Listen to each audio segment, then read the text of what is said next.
That old Virginia Slims ad said, "You've come a long way, baby." But have you? This time on Poll Hub, March is Women's History Month, and we're asking whether public opinion polling on questions about women in society is matching the reality shown in statistical data. Then, from roughly the same era as that cigarette ad, how am I doing? New York City Mayor Ed Koch's famous question to people he ran into in the streets of New York. And that's the same question we just asked New Yorkers about their new mayor, Eric Adams. We'll talk about that. Finally, Lee's fun fact allows him to toot his own horn and march to the beat of a different drummer. Maybe at the same time? I don't know. Curious? Stick around to the end. It's a good one.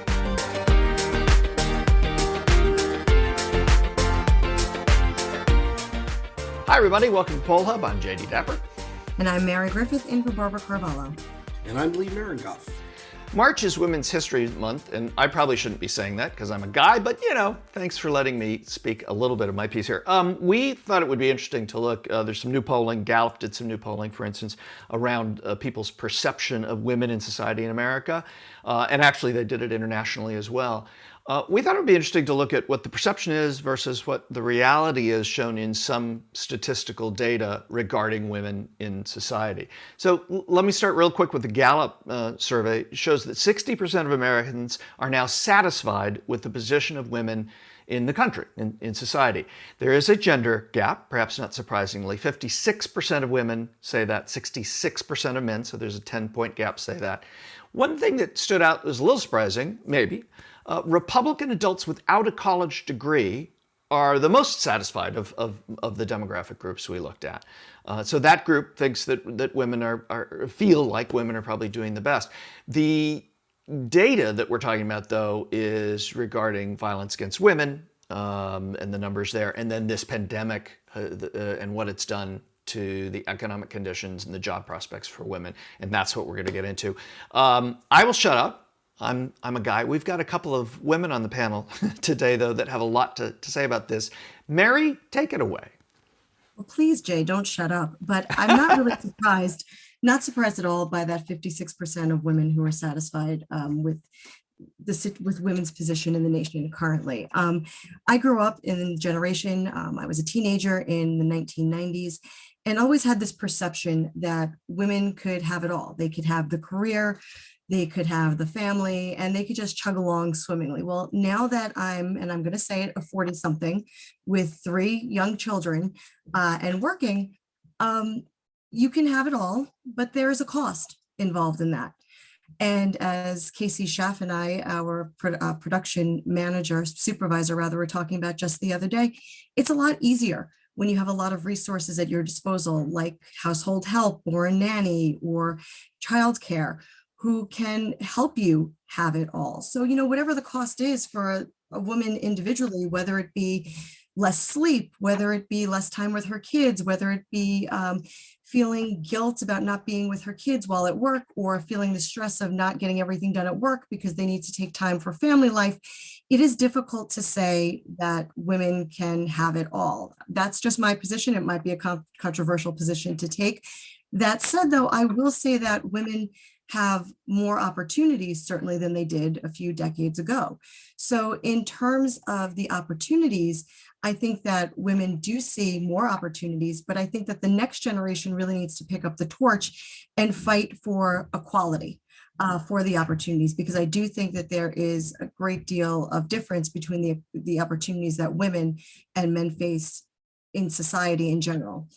So Athen, you are a sophomore at Marist College. Thrilled to have you here today. So what is your perception of women's role in America today? She's also, we should just note, she's the editor now of the podcast. Right. So we didn't randomly bring her in from anywhere. Athen's been helping produce and edit the podcast now for most of her sophomore year. So anyway, I just wanted to clarify that. Well, it's fun to switch roles and actually be on the podcast.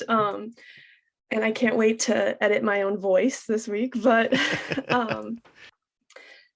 for me, my perception on women's roles in society, I think there's no doubt that women's roles have come a long way and have definitely improved in past generations. But I think the question of should we be satisfied, there's definitely a long ways to go.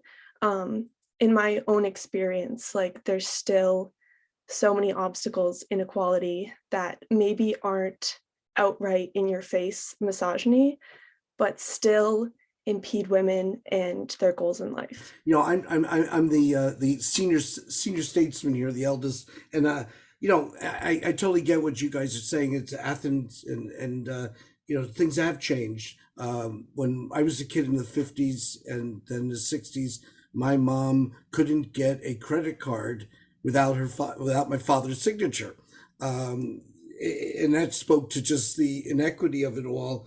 And I guess in her generation, it was unusual for people to work full time.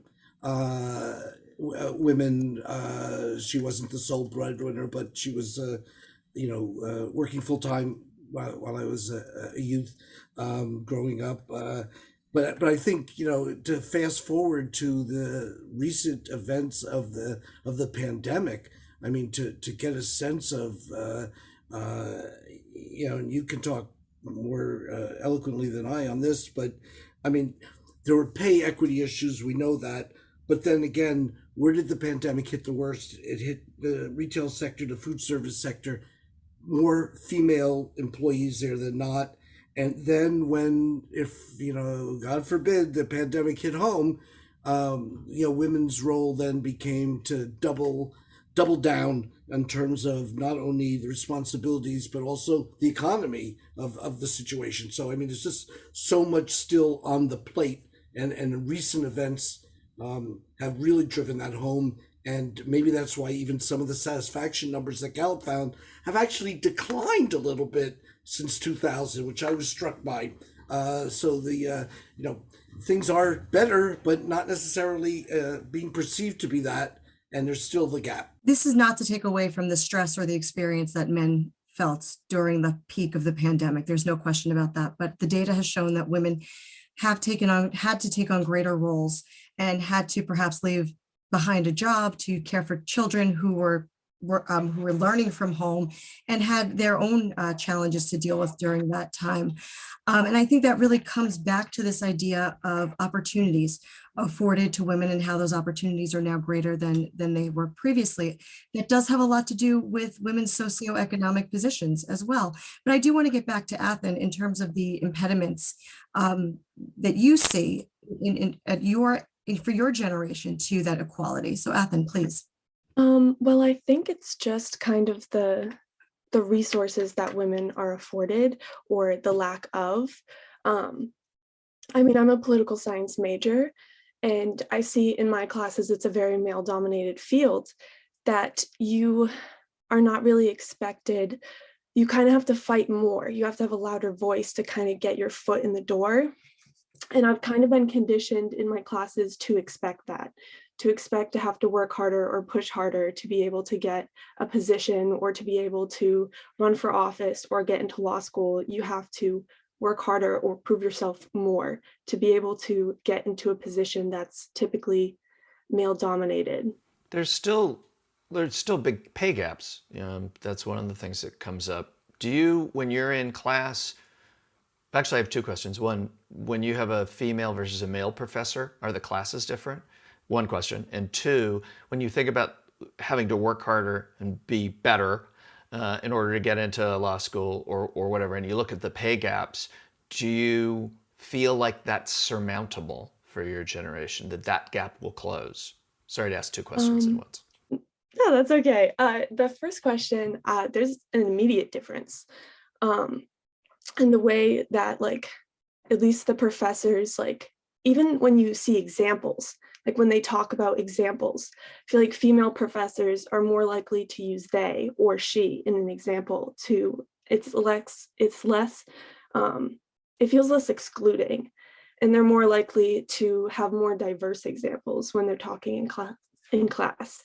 To answer your second question, I don't think I'm very optimistic about the wage gap. When I was 16, I experienced the wage gap in my first job.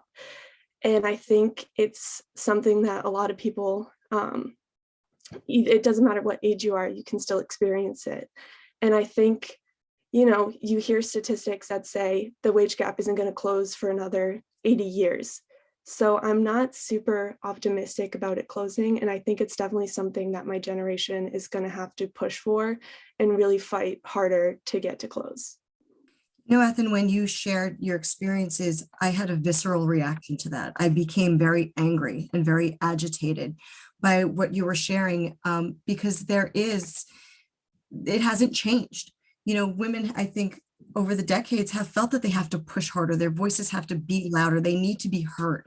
And it made me upset physically to hear that that hasn't changed and that hasn't gotten better for you, because it is something that I've experienced. It's something that so many women before me have experienced that. And it just shows that the fight will continue and that there is a lot of change that needs to happen.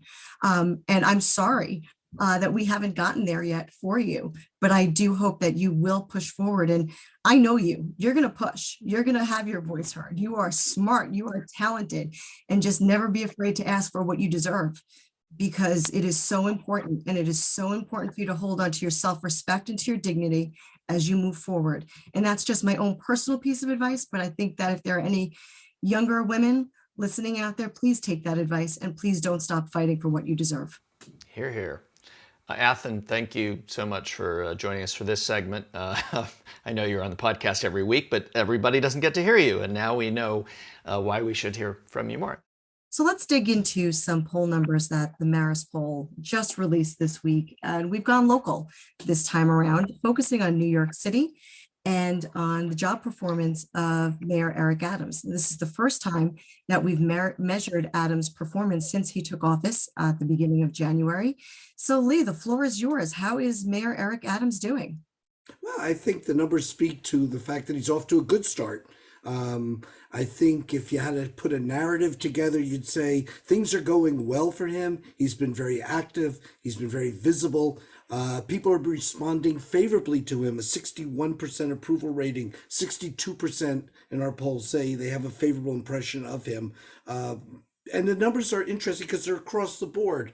It's similar in the different boroughs. It's similar. Democrats a little more favorable than Republicans, but Republicans, a majority of them, as well as independents, are approving of the job he's doing. And it cuts across racial lines, white, blacks, Latinos, etc. So in a sense, he's got a very broad sense of support, a wide following. But when you dig down a little bit more, you see that a lot of people are still holding out, waiting and see. The double-digit numbers for people who don't know or say they're unsure about him, that's still there to be dealt with. And I think that we see it in the low numbers for those who both strongly approve of him and strongly disapprove. He's not particularly polarizing at this point. That's good and bad. He can build on that and solidify the numbers, or things can start to turn against him should events warrant that. Or his performance. So in a sense, it's early. This looks like a poll that's done early on in the mayor's tenure. And the numbers are positive, despite some convincing that he needs to do. I thought it was interesting. I covered Dinkins, Giuliani, Bloomberg, de Blasio, obviously not Eric Adams because he just got elected, as a political reporter. And I thought it was interesting looking back at our numbers all the way back that de Blasio and Adams doing a little bit better than de Blasio, but they both are kind of significantly lower than the initial impression numbers that Dinkins got when he was elected in '89, Giuliani got in '93, and then Bloomberg. So it was interesting to me, but it also, I think, speaks to a different time where people were more likely to be enthusiastic about politicians. So part of it is the time. The other observation I make is that Eric Adams is, unlike de Blasio, he's kind of one of the classic New York mayoral types, which is like Ed Koch, how am I doing? Or Giuliani, there's a million things I can imitate him on. Or even Bloomberg, who was kind of a weird, geeky Boston guy, yet he was quintessentially New York in being a New York mayor guy, a little bit larger than life. And de Blasio was not that. Abe Beame was not that. Dinkins, to a large degree, was not that, which you might say caused part of his problems. I think it's curious or interesting. Adams seems to be cut in that mold. And I'm interested to see if that ends well for him. It generally has for most mayors, but I'm interested to see what happens down the line. It's interesting that you bring that up, Jay. As you know, I'm New York City born and raised. I'm a current New York City resident. And I was having this discussion with someone close to me, and sort of surprised me that this person felt good about Mayor Adams. And the response that I got was, well, at least you feel like he's doing something.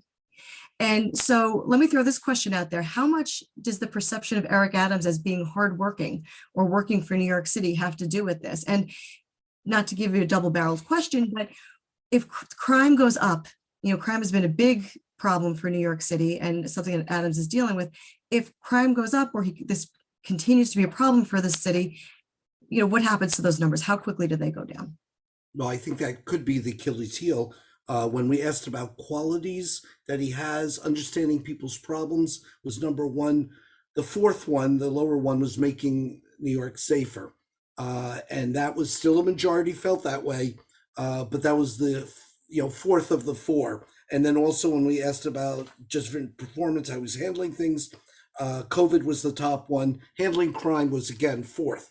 So in a sense, the concern that people have about crime is there. I think they're willing, given his relationships through the police community, which I think is positive.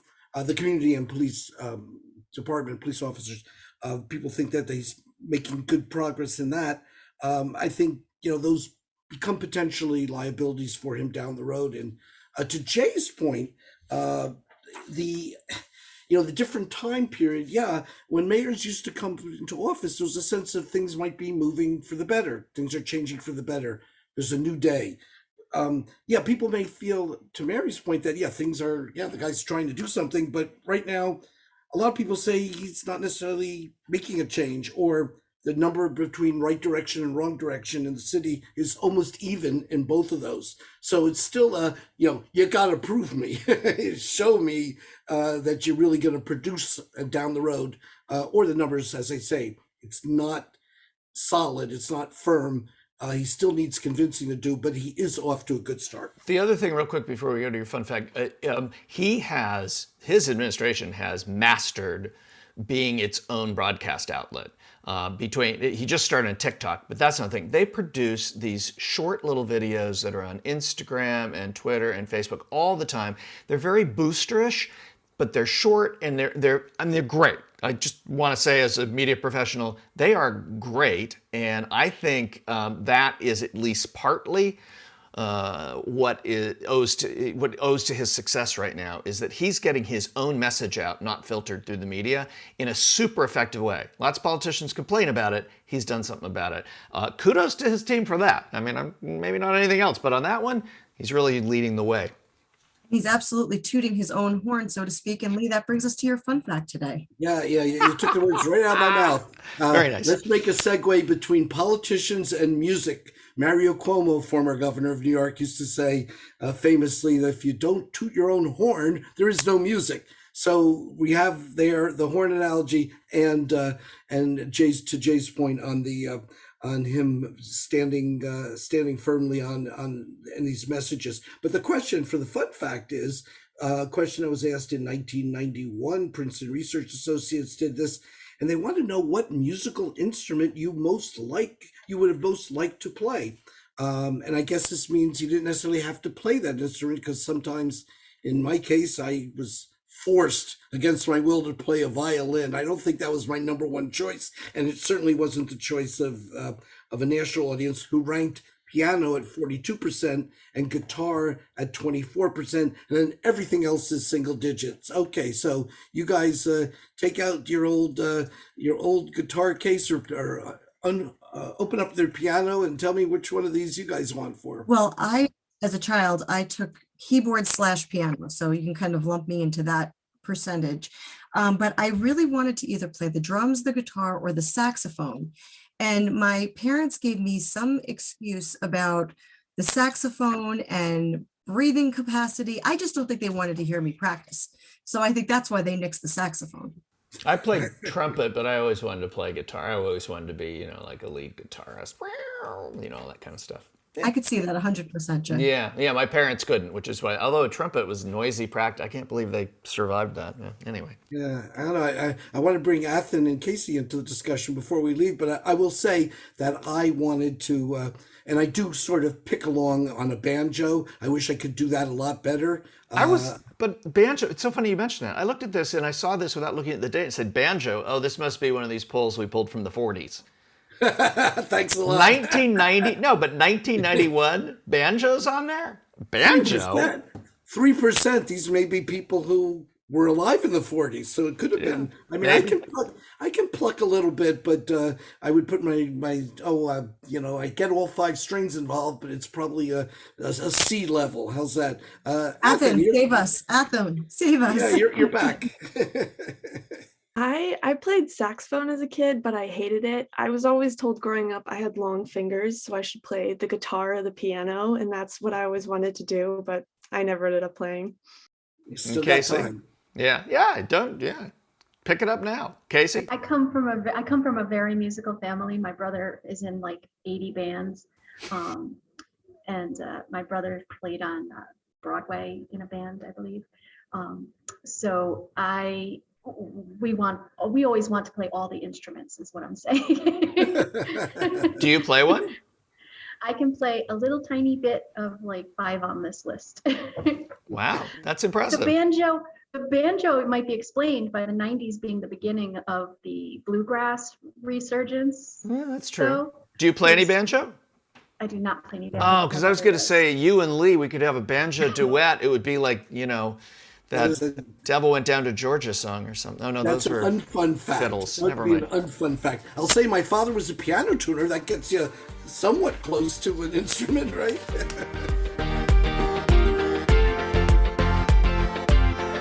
That'll do it for Poll Hub this week. Poll Hub is a production of the Marist Poll at Marist College in Poughkeepsie, New York. Mary Griffith is our executive producer. Casey Schaff is our production supervisor. The Poll Hub team includes Ashley Marcinek, Athen Hollis, and Emily Fry. If you enjoy Poll Hub, please consider leaving a review. Positive reviews help other listeners like you find us. If you'd like to learn more about polling and survey science, check out the Marist Poll Academy, our free online learning portal. If you have questions for us, tweet them directly to @MaristPoll. Remember, you can always tell your smart speaker to play Poll Hub, and with any luck, it'll cooperate. Finally, wherever you listen to Poll Hub, there is a subscribe button. Click it, and the latest episode will be ready for you in your podcasting app as soon as it's released. We'll see you next time.